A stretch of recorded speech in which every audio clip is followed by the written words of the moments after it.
Can we recording the video? Yeah. Were you with one of the members? Yeah, I'm with Melvin's attorney. Okay. You must have Is that to do just this you? from as we're back.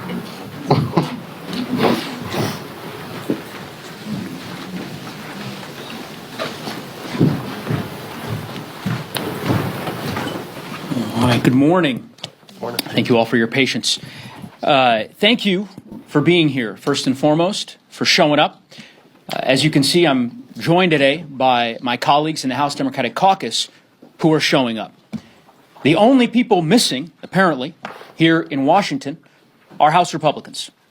They are on week six, hard to believe, of their paid vacation. They refuse to reopen the House while families go hungry, while civil servants across our country are furloughed.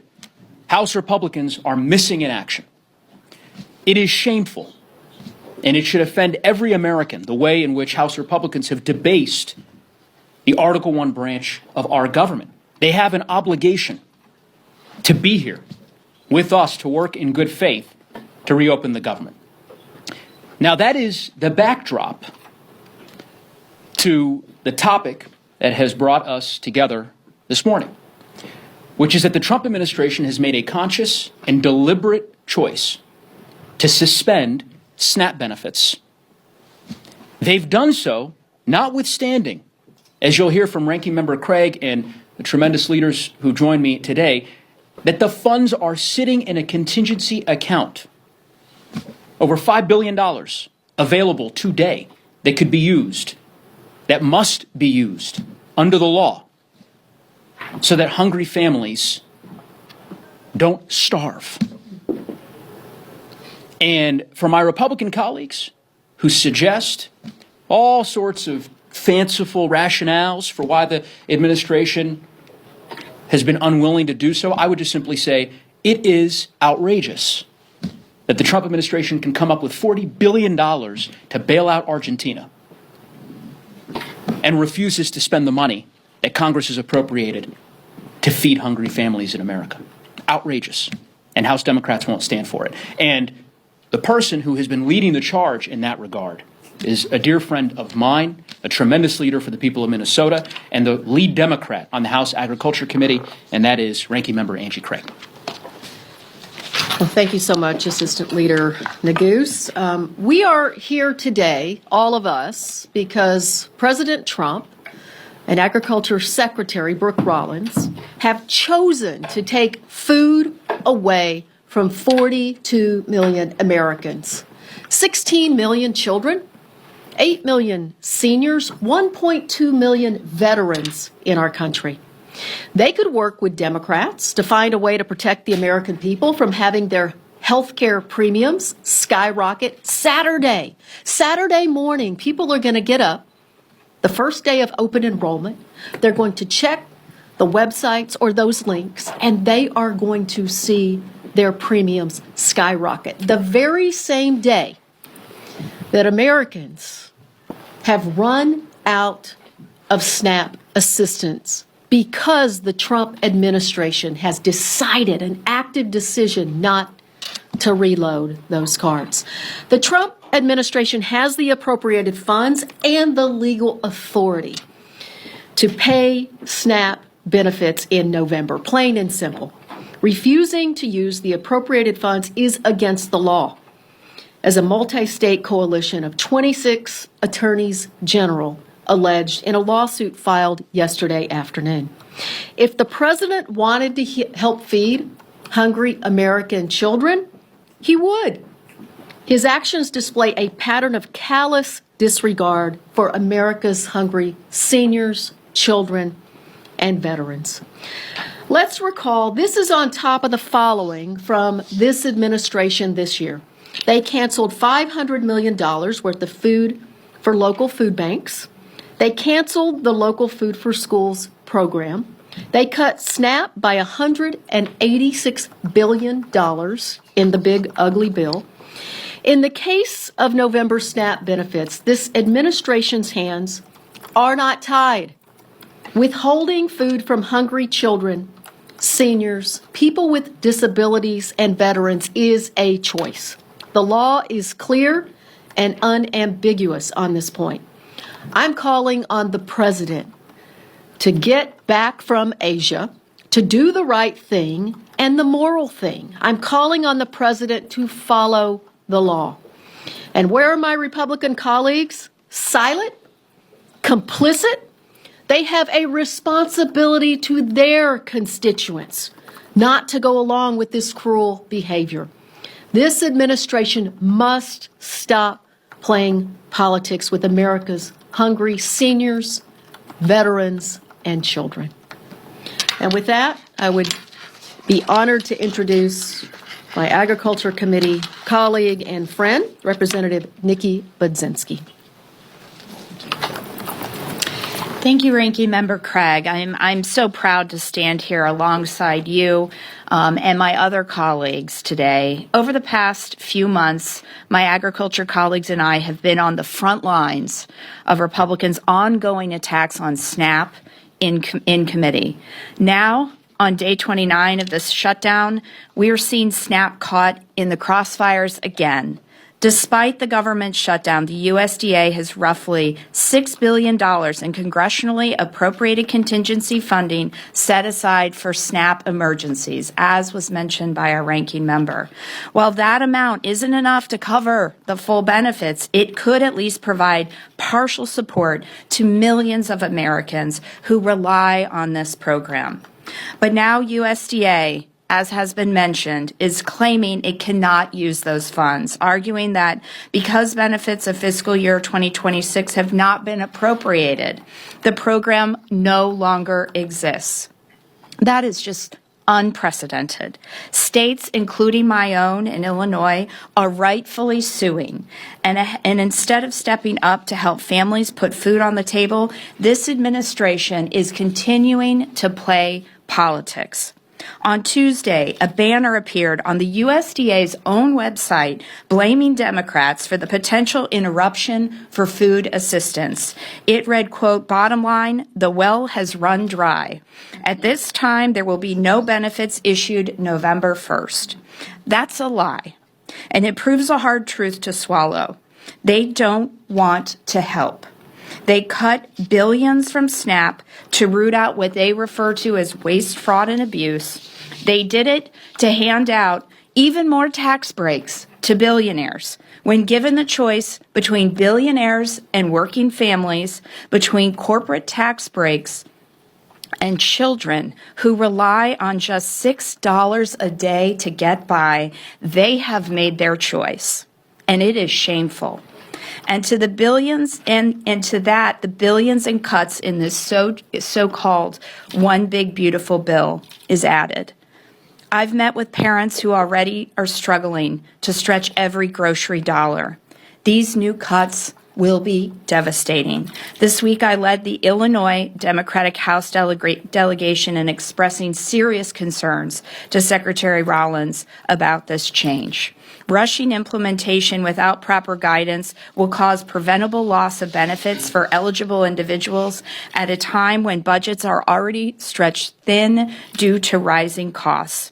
Somehow, there's enough money to send $40 billion to Argentina, enough to buy Kristi Noem a new plane, and enough to increase ICE funding by 400%, but not enough to make sure kids in this country don't go hungry. And we can, quite frankly, as a country, do a hell of a lot better than that.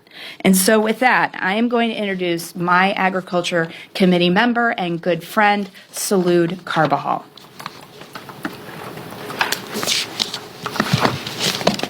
Thank you, Nikki, and thank you to our colleague, Assistant Leader Neguse, for putting this presser together. As was said, I'm Salud Carbajal. I represent California's 24th Congressional District. Because of this manufactured Republican shutdown, we're on the verge of seeing the most vulnerable amongst us, seniors, children, go hungry. This past week, I had the fortune of visiting one of our area food banks in my district that serves more than 200,000 people annually. The staff shared with me their concern that if this congressional Washington gridlock continues, it's going to push people towards a hunger cliff. And I share their concerns. If Republicans in Congress don't act to end their shutdown soon, more than 100,000 people on the Central Coast of California, including millions throughout the country, could lose their SNAP benefits within days. This means families, children, and seniors will go hungry because of the political decision made by the Trump administration. You heard about the contingency fund that exists. When it suits them, they have all the funds in the world. When it doesn't, of course not. There's nothing. Food banks are stepping up to serve our community members as best as they can, but nothing can replace the lifeline that SNAP program provides. Let's be clear. This cost of living crisis and government shutdown was manufactured by Donald Trump and Republicans, who would rather let our most vulnerable citizens and children go hungry than sit down at the table with Democrats to negotiate. Trump and the Republicans claim they don't have money to help our citizens during this crisis. But as it was mentioned earlier, what do they have money for? $300 million for a luxury ballroom at the White House, $200 million for luxury jets for Secretary Nome, and $40 billion to bail out his right-wing friend in Argentina. Actions speak louder than words. We've heard that adage before. My House Democrat colleagues and I are here in Washington, not on vacation, here in Washington today, ready to negotiate a responsible bipartisan funding agreement that keeps food on the table, protects health care for all Americans, and reopens our government. It's time for Republicans to put partisanship aside and work with Democrats to open our government. Thank you. And with that, it is now my honor and pleasure to introduce my good friend and a leader in Congress, Representative Shontel Brown. Good afternoon, everyone. Thank you to Assistant Democratic Leader Congressman Neguse for organizing this press conference and for inviting me to be here. I am Congresswoman Shontel Brown, proudly representing Cleveland and Northeast Ohio. I serve as Vice-Ranking Member on the House Agriculture Committee, where we've been on the front lines fighting attacks on basic food benefits all year. Now, we're here today because the president is illegally blocking $6 billion in emergency SNAP funding, money available and intended for moments exactly like this. Why? In some cynical attempt to increase leverage so they don't have to fix the healthcare crisis they've created. They're forcing American families to go hungry rather than lowering healthcare costs. I wish I could say I was surprised. But this is the same president and Republican Congress that made the largest cuts to SNAP and Medicaid earlier this year to pay for tax breaks for the wealthiest Americans. That made those tax breaks for billionaires permanent, but refused to extend enhanced premium tax credits for even 1 year. And that found $20 billion for a bailout for Argentina, but is freezing $6 billion sitting in the SNAP contingency fund. 21% of the people in my district rely on SNAP to keep food on the table. That's 1 in 5. So when it comes to Trump's illegal SNAP shutdown, I take this personally because the people I represent do not deserve the pain and stress and anxiety and hunger that this is going to cause. Last week, we held an event in my district at a local grocery store. And a woman there named Diane spoke about what SNAP means to her. She's not just a woman, she's a pillar in the community, spending many of her days advocating for others. And I've not been able to stop thinking about what she said. She's 75 years old, lives in public housing, and gets $63 a month in SNAP benefits for food. And she needs every dollar of that to survive. Standing at the supermarket, she looked at the food laid out. A package of ground beef, some canned food, some fruit, and a loaf of bread. She pointed out she already isn't able to afford that much on her budget. Diane does not deserve this. And somebody in the White House, somebody in Speaker Johnson's office, they may think this is a brilliant strategy that they have to threaten Diane and to take from Diane, but I'm going to call it out for what it really is. It is cruel. It is callous. It is careless. It is immoral, and it is illegal. See, this is what happened when people in power only care about people with perceived power. It is time for the White House to release the funds. It is time for Republicans to take the locks off the doors of the House chamber. And instead of doing the extreme right-wing thing for Donald Trump, it is time for my Republican colleagues to do the right thing for the people we represent. Reopen the government, release the funds, and cancel the cuts. And with that, it is my distinct pleasure to introduce the Congresswoman from New Mexico, Melanie Stansberry.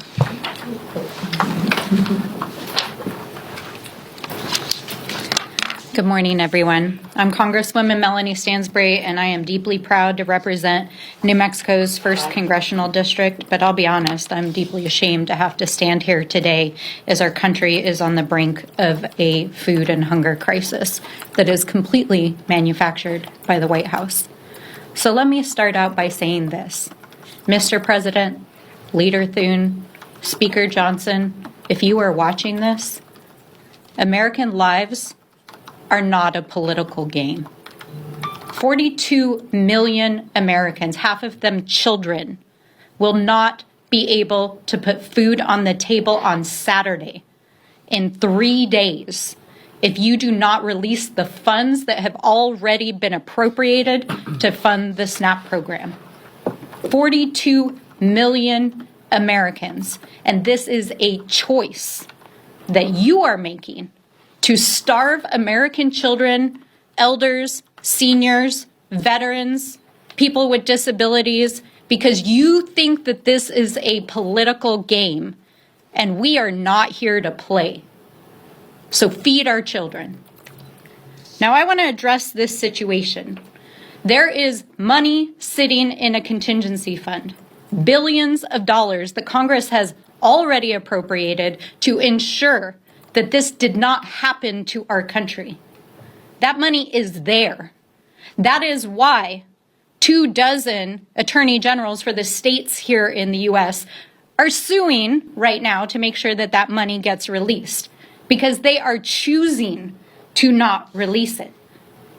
Because apparently the White House seems to care more about building ballrooms, bailing out billionaires, billions for Argentina, blowing things up, than they care about feeding our kids, our federal workers, families on the brink, fixing healthcare, and firming up our national security, because literally everything that they are doing right now points to that. And like my colleague, Representative Brown, this is personal. It's not just personal for me because a quarter of New Mexico families receive food assistance as part of how they put food on the table, but because I literally would not be standing here as your Congresswoman had it not been for investments in human potential like the food assistance program. Because like many New Mexicans, like many millions and millions of families out there, had we not had that safety net at times when my family struggled, I would not have made it. So I am standing here today as a proud Congresswoman because I was able to get by when I needed help. So shame on you, President. Shame on you, Johnson. Shame on you, Mr. Thune. You are choosing to take food off of the table of American families and our children. And it's immoral. It's unconscionable, and it is immoral. And the American people and our children are not a political game. So we call on this administration to get the president back to the United States. We call on Leader Thune and Speaker Johnson to come to the negotiating table. We call on our Republican colleagues who literally have not been here for 39 days to get back to Washington, D.C. to cut a bipartisan deal, to feed our families, to fix our healthcare system, and to reopen this government. And we are not going to back down. We are going to keep showing up for the American people. And with that, I would like to yield to the gentle lady from North Carolina, Ms. Adams. Representative Adams. Thank you very much, and good afternoon, everyone. And I want to thank Representative Neguse and all of my colleagues for being here. Let me be clear. SNAP recipients are not political pawns. And we're not going to let Donald Trump and Republicans hold them hostage. Billions of dollars have already been allocated to the SNAP contingency fund, which would keep SNAP funded, but the USDA refuses to use it. The White House would rather let the program lapse, but we all know that this is about choice. Choices. Donald Trump is choosing not to fund SNAP, but rather let 42 million Americans go hungry, including 34,000 households in my district in North Carolina, including 1.4 million people in our state. His choice is to hurt single mothers trying to feed their children, to hurt veterans who served our country, to hurt seniors on fixed incomes, to hurt Americans suffering from disabilities, to hurt working families trying to make the ends meet. And as I continue to say, working hard is not enough if you don't make enough. Donald Trump, he's the deal maker we've heard. Well, where the hell is the great deal maker now? Democrats, well, we're in Washington. This week we're here, and we aren't on vacation like the Republicans. We're ready to make a deal, Mr. Deal Maker. We're ready to make a bipartisan deal that, first of all, would keep SNAP funded, that would reopen the government, that would extend the ACA tax credits, and end the pain that's being inflicted on American people. Thank you. And Mr. Chair, I yield back to you. Questions? Nick, and then we'll go to you. Yeah. I wanted to ask about how you're thinking of this in the broader context. Like, how do you balance the needs of your constituents, who you're saying you're fighting for healthcare for, with the needs of the constituents who could very much go hungry in the coming days? Well, first, I would say I reject the premise of that particular question. They are not mutually exclusive. We are fighting for working families across our country, and I think the American people recognize that. But again, just to reinforce this point that you heard from Ranking Member Craig and all of my colleagues, with respect to SNAP funding in particular, it is a conscious, deliberate choice that the administration is making to not release the funds that have been appropriated for that purpose. That is why 26 states are suing the Trump administration and Secretary Rollins. Does anyone here not believe that with one phone call from Speaker Johnson, one phone call to the President of the United States or the Secretary of Agriculture, that those funds would be released tomorrow? Yes. And that families wouldn't go starving by the weekend? So I think it's important to dispense with again, rationalizations and excuses that Republicans have offered. They have made this choice. They know it. We know it. The American people know it as well. And we are imploring the administration to reverse course in the next 72 hours to save families in Colorado and New Mexico and Minnesota, Ohio, California, across the country. A simple request. Yes, sir. Mr. Neguse, there's something like $6 billion in that contingency fund. It's not equal to the amount that SNAP would pay next month, and presumably it would be gone for December's benefits. So what would you do then when there's nothing in the contingency fund if the government is still shut down? I'm going to ask Ranking Member Craig to answer this question, but I will just say first, the roughly $5 billion or so, $5.2 billion, would go a long way. We're talking about families that will go hungry beginning this weekend. Yes. So addressing this acute crisis in front of us. But in addition, the basis of the lawsuit that was filed yesterday, and we'll be meeting with attorney generals later this afternoon in regards to that particular lawsuit, there are multiple bases, including Section 32 funds that are available, roughly $23 billion that the administration could use as well today. But I'll let Ranking Member Craig expound on it. Mr. Neguse answered that pretty well. We believe there is $5.25 billion in the contingency fund that they have really no choice but to use toward November benefits, that it is illegal not to use those contingency funds for this purpose. And you all have seen now literally the shutdown plan that was on the USDA website listed this in the event of a shutdown. From a Section 32 perspective, we believe that there is $23 billion estimated in that account, and we just saw the administration tap into it for WIC funding 2 weeks ago. So, one, legally required. Two, the administration is making a choice not to pay November SNAP benefits. We all hope that when the president comes back from Asia, we all hope when he's done obsessing with bailing out Argentina, that he will come back to the United States of America, finally put America first, like he promised many of the voters in my congressional district, and get back to the negotiating table, reopen the government, so we aren't here in in December again, trying to decide whether or not SNAP benefits are going to go out. Can I add one thing for color? Sure.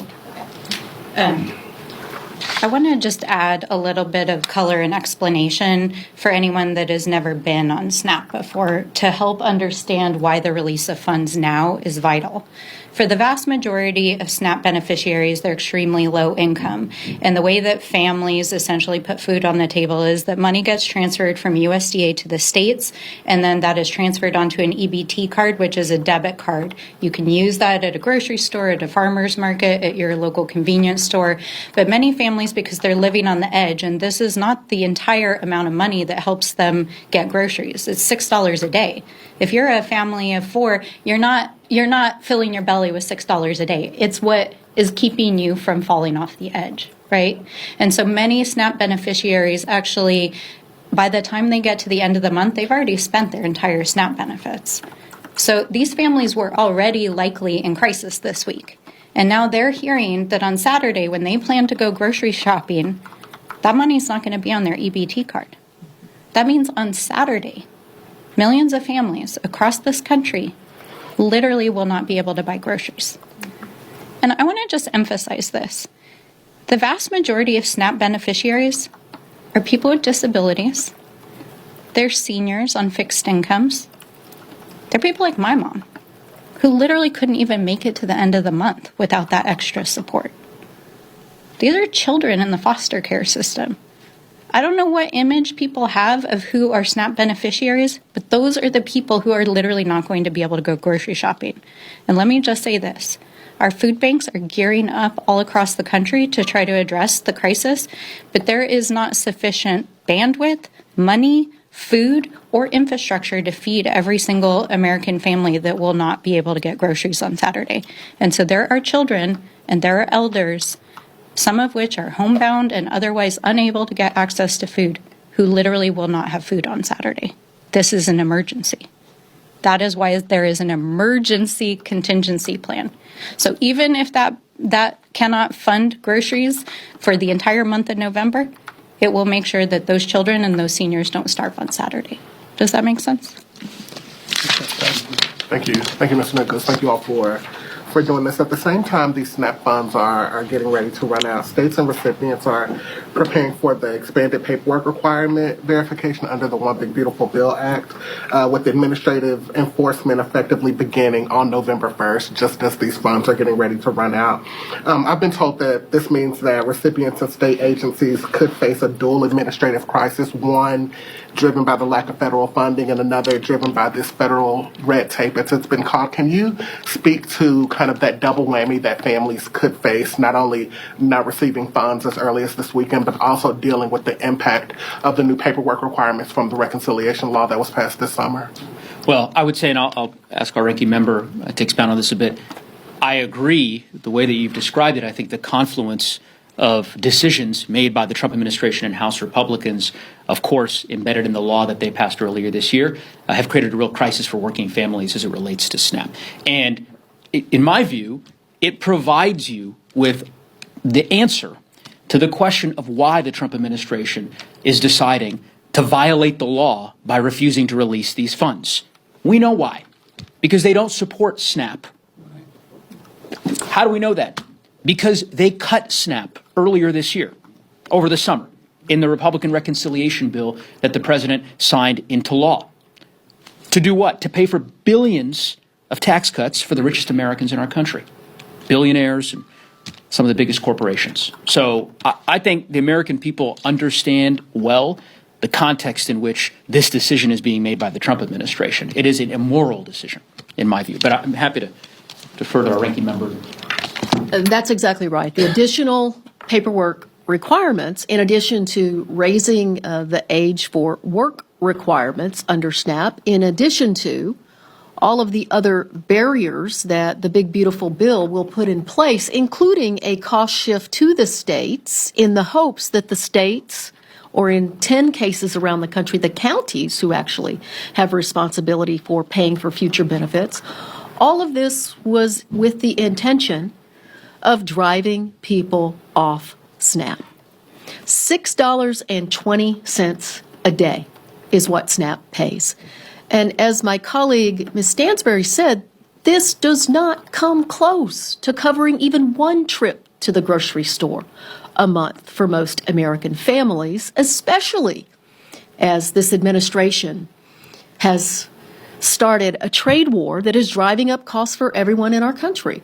So this is exactly the point. This is why the Congressional Budget Office in the big beautiful bill said when you cut SNAP by $186 billion, which, by the way, my Republican colleagues have refused to admit that this is even a benefit cut at this point.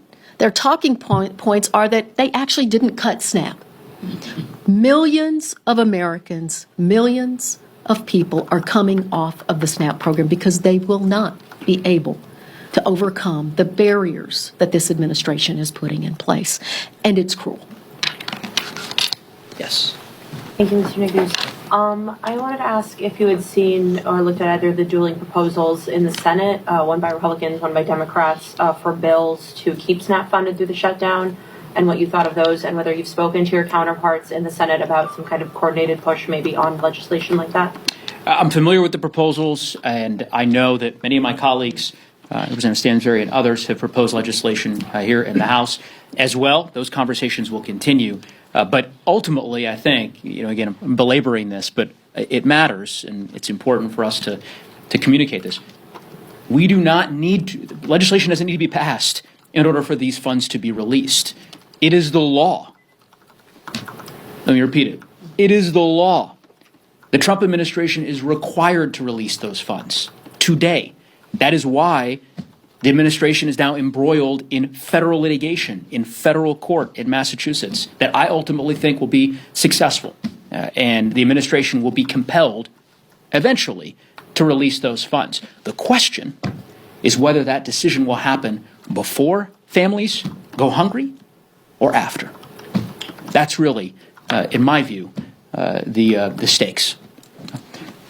We'll go, yes, sir, and then we'll go over here. Thank you, sir. If we come to November 1st and these contingency funds haven't been released, if nothing has been accomplished in restoring SNAP benefits, will you call on your Democratic colleagues to reopen the government and deal with these shutdown crises immediately, deal with health care conversations once the government is reopened? So let me ask you a question. The basis for your question is, and maybe the better way to state it would be, if the Trump administration continues to violate the law, if the Trump administration unlawfully refuses to release funds so that families in Colorado don't go hungry, if the Trump administration refuses to follow the law, as they have for the better course of the last 9 months, violating statute after statute, if in that scenario these actions unfold, then how will Democrats respond? That, my view, would be a more fair characterization of the question that you've posed, because it does feel a little bit like we're in the twilight zone here, with an administration that is lawless, violates the law with impunity, is now doing so with respect to the release of funds for families that may go hungry. We're here in Washington, you're here in Washington, House Republicans are gone, 6 weeks and counting, gone, literally gone. Won't show up in Washington, won't do town halls back in their respective districts. And somehow the question is posed to House Democrats as to how we will respond. The Trump administration needs to follow the law. And insofar, you've heard all my colleagues repeatedly suggest we would like to negotiate an agreement in good faith with our Republican colleagues. That is why we're here in our nation's capital. The question should be posed to Republicans. When will they get serious about working with us in good faith so that we can reach an agreement? And you know, the passion you hear is frustration with the fact that Republicans could just simply abandon their post for 6 weeks, that the Trump administration can just violate the law without consequence. It should offend everyone. It certainly offends me. Well, so if they don't follow the law, I'm going to jump up here to the next question. Yes, sir. And then I'll give it to Helen. I wanted to ask, are there any negotiations at the leadership level, any progress being made to try to end the government shutdown, or is everybody just dug in? And then second question for you, in Colorado, Governor Polis has announced some money to help with food assistance. What will be the impact for folks who are living in Colorado if this, on November 1st, does not change? I'll address the Colorado question and then give my colleague Alma Adams an opportunity to talk about what's happening in North Carolina as well. With respect to Colorado, grateful for Governor Polis's leadership in shepherding a coalition in the state, attempting to create a revenue stream to help our food banks and community organizations bridge the gap during what is going to be a very difficult time if, in fact, these funds aren't released. Devastating impacts. I held an event with food banks in my district in western Colorado, northern Colorado, and it is heartbreaking. So we're certainly leaning in, my office, and I think the same could be said of all my Democratic colleagues in Colorado, doing everything we can to help the governor in his efforts. With respect to the first part of your question, the Leader Jeffries, will be having a press conference this afternoon. So you certainly, I think you'll hear from him with respect to any substantive updates on that regard. I would just simply say the president has left the Capitol. He's not in the United States. Republicans, as I said, are on vacation. The speaker, you've heard every day, he shows up to his daily press conference and delivers the same message, which is essentially, we will not negotiate with anyone on anything for any reason. That's his negotiating position until Donald Trump tells him that he's allowed to negotiate. So beyond that, I don't know that I have a substantive update on that front for you. But Representative Adams. Thank you. I just wanted to sort of respond to the gentleman here. This is really a question that should be asked of Republicans. What are they going to do? Because this is not a partisan issue. If you're hungry, it doesn't matter if you're a Democrat or Republican or you claim no party affiliation at all. But we should be concerned, most especially because almost half of the people that we're talking about are children. They're going to bed hungry every night. I have 164,000 people in my district who are food insecure. 50% of those are children. And so this is not a partisan issue. It doesn't really matter what it's not about a blue state or a red state. It's a red, white, and blue issue. It's an American issue. Feeding people is a basic right. And when you talk about those $6 a day, nobody here could survive, even as a supplement. It's a supplement. But this is an emergency, and so we have an emergency fund. That's what emergency funds are for. And so the question should be, we should ask our Republicans, are you going to allow your constituents in your districts to go hungry? Because they are. Yes, sir. Yes, Jerry Hagstrom from the Hagstrom Report. You mentioned that you're going to meet with the attorneys general later today.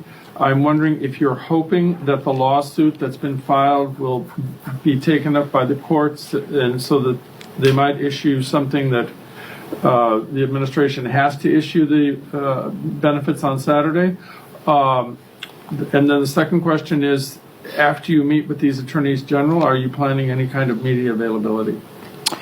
I would say, with respect to the second part of your question, we will engage with our colleague, the attorney generals who are proceeding with this lawsuit. House Democrats have a litigation task force that we assembled earlier this year, and so we'll continue to consult with them and provide any updates at the appropriate time in terms of any actions that House Democrats might take in support of that litigation. I'm certainly hopeful for a quick ruling because, as you have heard, the urgency is very real on the ground for the families that we represent, that we're so privileged to serve. And I thought Representative Brown articulated so well the real urgency in her district in Cleveland. I don't know, Representative Brown, if you want to expound on that a bit.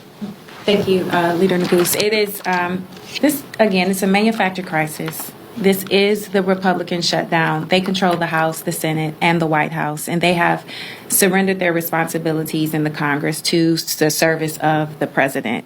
It is our hope as we show up here day after day on duty while they're on vacation that we can reopen the government. That is the goal.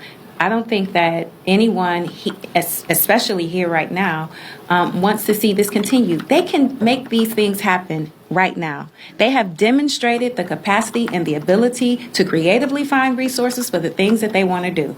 And so this just is a demonstration of what their priorities are. So back in my district, my priorities are the people who sent me here to represent them. I represent the people of Ohio's 11th Congressional District, and I take that responsibility very seriously. I really wish my Republican colleagues would do the same for their constituents. I think you've heard it resoundingly here from my colleagues and I. It's time for our Republican colleagues to get serious. The president has been very focused on his ballroom, on bailing out Argentina. It is time for the administration to focus on serving the American people. And there's a simple way they can do it. Follow the law. Release the funds so that hungry families don't go starving this weekend. Thank you all for being here.